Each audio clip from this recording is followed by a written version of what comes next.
Companies మాత్రం అలాగే supply చేసుకుంటూ వచ్చారు. రైట్ ఓకే ఓకే శ్రీధర్ గారు రైట్. రామకృష్ణ గారు ఆడియో క్లియర్ గా ఉందా? రీచ్ అవుతుందండి? యా క్లియర్ గా ఉంది. రామకృష్ణ గారు మీరు ఏం చెప్తారు? జనసేన స్టాండ్ ఎలా ఉంది? గతంలోనే పవన్ కళ్యాణ్ గారు రెస్పాండ్ అయ్యారు. ఆయన అపవిత్రం జరిగిందని ఆలయాల శుద్ధి కార్యక్రమాన్ని కూడా చేపట్టినటువంటి పరిస్థితి. నా ఒపీనియన్ అడిగితే ఈ రాజకీయ ఆరోపణలు ప్రత్యారోపణలు చేస్తే ముందు రాజకీయ నాయకుల నోళ్లు మాత్రం శుద్ధి చేసుకోవాలేమో అనిపిస్తుంది. ఏం చెప్తారు సార్? మీకు ప్యానల్లో ఉండేటువంటి పెద్దలు శ్రీధర్ గారికి, తులసిరెడ్డి గారికి, లింగారెడ్డి గారికి, అలాగే మాల్కొండ గారికి, మస్తానరావు గారికి, రేగ లక్ష్మణరావు గారికి అందరికీ కూడా నా హృదయపూర్వక నమస్కారాలండి. అలాగే జీ న్యూస్ తెలుగు ప్రేక్షకులకు కూడా నా హృదయపూర్వక నమస్కారాలు. విషయం ఏంటంటే వాస్తవంగా అంటే పెద్దలు అందరూ చెప్పింది ఇప్పుడు దాకా వింటే మేమేమని చెప్తున్నామంటే మా పవన్ కళ్యాణ్ గారు కూడా, మా అధ్యక్షుడు పవన్ కళ్యాణ్ గారు కూడా నేను అసెంబ్లీలో ఏమని చెప్పారంటే ఖచ్చితంగా ఎవరైతే దీని కల్తీకి పాల్పడ్డారో, దీనికి కారణమయ్యారో వాళ్ళందరూ శిక్షించబడాల్సిందే.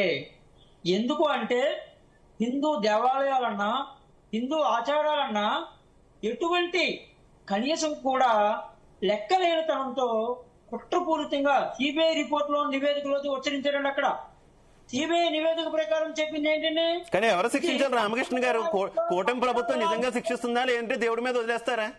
ఎవరు శిక్షించాలి? దేవుడి మీద వదిలేస్తారా? దేవుడే చూసుకుంటారని వదిలేస్తారా? కూటమి ప్రభుత్వం నిజంగా శిక్షిస్తుందా? సార్ మంచి క్వశ్చన్. ఎందుకంటే శిక్ష అంటే ఏంటి? ఇవాళ కోర్టు అంటే భయం లేని వ్యక్తులు, చట్టాలంటే భయం లేని వ్యక్తులు, ప్రజలకు మాత్రమే భయపడే వ్యక్తులు చేశారు. ప్రజా కోర్టులో శిక్ష పడాలి, లీగల్ గా కోర్టులో శిక్ష పడాలి, అలాగే చట్టపరంగా కూడా వాళ్ళని తగిన చర్యలు తీసుకోవాలి. శిక్ష ప్రతి పౌరుడు కూడా శిక్ష పడాలండి. ప్రతి పౌరుడికి నైతికంగా కూడా వాళ్ళకి శిక్ష పడాలి. దీనికి ప్రతి పౌరుడు స్పందించాలి, ప్రతి పౌరుడు దీన్ని డిస్కస్ చేయాలి. అంతేగాని హిందువుల్ని నిద్రపుచ్చమనా, ఎన్ని తప్పులు చేసినా కూడా మాట్లాడుకుంటూ వాళ్ళతో వదిలేద్దామంటారా? అలా చర్చ జరగడం తప్పు అనేటువంటిది మేము ఒప్పుకోం. ఖచ్చితంగా చర్చ జరగాలి. ప్రతి పౌరుడు దీని మీద వాళ్ళ యొక్క ఒపీనియన్ ని ఒక కంక్లూజన్ కి రావాలి. ఎందుకు అంటే లడ్డు కల్తీ జరిగింది మహాప్రభు అని సిబిఐ రిపోర్ట్ సాక్షాత్తు ఇస్తే పచ్చిగా మీడియా ముందుకు వచ్చి ఏం జరగలేదు అన్న అసలు నిస్సంకోచంగా, నిర్భీతిగా, నిర్భయంగా వాళ్ళు మాట్లాడేటువంటి మాటలు ఎంత దారుణం అండి. అంటే దేవదేవుడు, హిందూ ఆచారాలు గాని, సనాతన ధర్మం గాని అంత లెక్కలేని ధర్మం, అంత నిర్భీతిగా ఉన్నారు వాళ్ళు. దేని గురించి అండి? ఎందుకు అంటే ఒక హిందువు, సామాన్య హిందువు ఇలాంటి విషయాన్ని పట్టించుకోవటం లేదు. పట్టించుకోవాలి ఖచ్చితంగా. ఇవాళ ఎందుకు ఒక ఆల్రెడీ అసెంబ్లీలో చెప్పిన విషయం మళ్ళీ చెప్తున్నాను. ఒక అల్లా విషయంలో గాని, ఒక జీసస్ విషయంలో గాని, ఇట్లాంటి ఏ దేవదేవుడి విషయంలో జరిగినప్పటికీ కూడా వచ్చేటువంటి స్పందన ఎలా ఉంటుందో వాళ్ళకి ఫస్ట్ భయం అక్కడ జరుగుతుందండి, కోర్టులో తర్వాత. అలా ఏంటంటే హిందూ సమాజం చైతన్యంగా ఉండకుండా పడుకోబెడతామంటే కుదరదు. హిందూ సమాజం దేవదేవుడికి ఇది జరుగుతుందనో ఏమండి అలా కాదు, మొగుడు కొట్టినందుకు కాదు, తోటకుండా చెప్పినందుకు వ్యవహారం. తప్పు జరిగిపోయింది. తప్పు జరగకుండా చూడాల్సినటువంటి మేధావులు, పెద్దలు, పార్టీలు, పౌరులు, నాయకులు మొత్తం అందరూ కూడా, ప్రభుత్వాలు, పార్టీలకు అతీతంగా అందరూ కూడా చైతన్య రహితంగా ఉండి అంతలాంటి దేవదేవుడు ఆలయంలో పవిత్రమైనటువంటి ఎంతో మంది పూజారులు, పెద్ద పెద్ద యోగులు, ఎంతో మంది పవిత్రంగా చూసేటువంటి లడ్డూ కల్తీ ఆషామాషిగా చూడటం చిన్న విషయం కాదు. అలాంటి లడ్డూ కల్తీ జరిగినప్పుడు ఖచ్చితంగా కావాల్సిన చర్చ ఇంకా జరగలేదు కాబట్టి వీళ్ళు తప్పుదోవ పట్టించడానికి అంత దుస్సాహసం చేస్తున్నారండి మీడియా ముందుకు వచ్చి. దేనికంటే దుస్సాహసం? మీడియా ముందుకు వచ్చి పవన్ కళ్యాణ్ గారు ఏమన్నారు? ఆ రోజు పాలక మండలి చేసిన తప్పు తప్పే, ఆ రోజు జరిగినటువంటి కల్తీయే.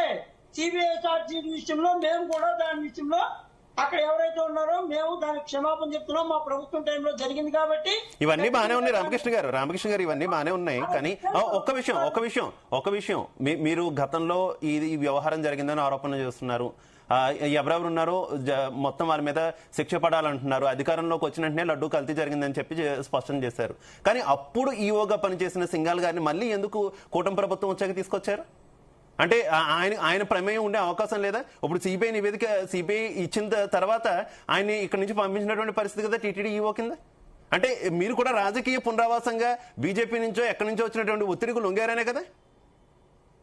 సార్, అనుమానాలతో ఏ పని చేయలేము. ఇప్పుడు అంతా అనుమానాలే కదా జరుగుతుంది రామకృష్ణ గారు. మీరు అలా ఎలా అంటారు? అనుమానాలతో ఏం చేయలేరని? మొత్తం అనుమానమే జరుగుతుంది. ఎవరికి తెలుసు ఏం జరిగింది ఏంటి అనేది? కంప్లీట్ సింగాల గారిని పెట్టినంత మాత్రాన ఆయన క్లీన్ చిట్ ఇచ్చినట్టు కాదు. ఫస్ట్ ఆఫ్ ఆల్ సింగాల గారు అందులో బాధ్యులై ఉంటే దానికి ఎవరు కూడా ఖచ్చితంగా శిక్షించబడతాడు. అదే సింగాల గారు నిజంగానే అందులో పాత్ర అని తెలిస్తే ప్రజల ముందు కూడా నైతికంగా విలువ కోల్పోతారు. దానికి బీజేపీ పార్టీయా లేకపోతే ఇంకొకరు జనసేన పార్టీయా, ఏ పార్టీ అయినప్పటికీ కూడా ప్రజల ముందు అందరూ సమానమే. ఖచ్చితంగా నైతికంగా వాళ్ళందరికీ శిక్ష పడాలి. వాళ్ళని చూస్తే మూసే స్థాయిలో వెళ్ళిపోవాలి. అలాగే నేను అనేది ఏంటంటే రామకృష్ణ గారు ఆయన అక్కడ ఈవోగా ఉన్నారు.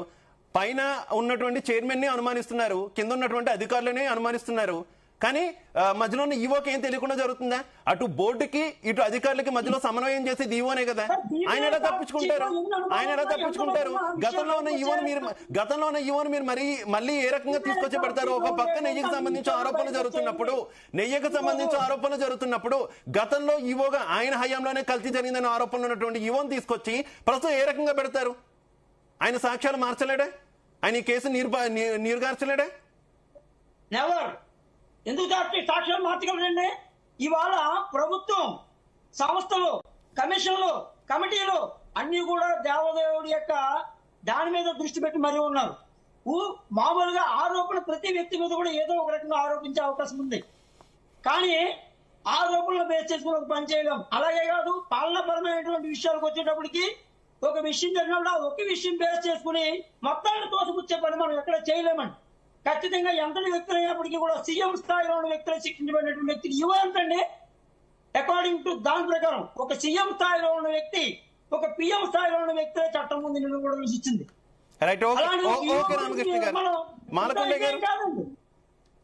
మాలకొండ గారు ఏం చెప్తారు?